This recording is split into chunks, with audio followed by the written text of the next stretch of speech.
Storm system from yesterday has been bringing brutal conditions out toward the Oregon coast, but later this evening we actually started to see those conditions calm, seas calm for the most part. We still are seeing those breezy conditions, but as you can see, the main area of low pressure is pulling into parts of BC right now, and as it does so, we're going to start to see some calmer weather for Thursday. But that being said, still going to be cloudy and foggy as we head into the day tomorrow.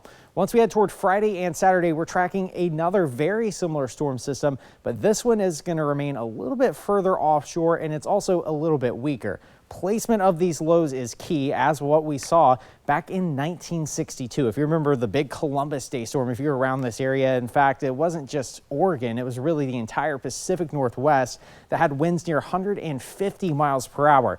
That low pressure was a little bit different than the one we had today. The one today was a little bit further offshore, weaker, and it was also reached peak intensity well offshore. Back on Columbus Day in 1962, this storm intensified right off the Oregon coast, and watch how it just rode along the Oregon coast. That's why they saw brutal conditions. In fact, some locations out towards Port Orford saw wind gusts near 145 miles per hour. And if you're around these parts by that time, you remember brought trees down in downtown Portland, Seattle, much of the Pacific Northwest saw that. So the difference from this low pressure that we just saw, it was weaker, much further offshore. The one on Columbus Day was a lot closer toward the coast, so very similar structure, but it was just a little bit different setup. All of these Pacific storms have the potential of becoming as strong as the Columbus Day storm, but not all of them have the right ingredients. And this one was a little bit further offshore and did not bring anywhere near the wind gusts that we saw back in 62. In fact, we had wind gusts near 47 miles per hour was really the peak today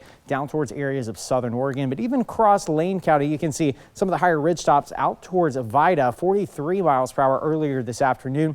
And even some of the airports saw wind gusts near 35 miles per hour. So not nearly the same conditions, but we're still going to be tracking blustery conditions this evening out toward the coast mainly and up across the pass. As you can see, Willamette Pass still gusting around 30 miles per hour. After midnight today, winds will calm and fog is going to start to develop as we head into the day on Thursday. I still would expect a few sun breaks through the course of tomorrow afternoon, but you can see the bulk of the energy is starting to move out.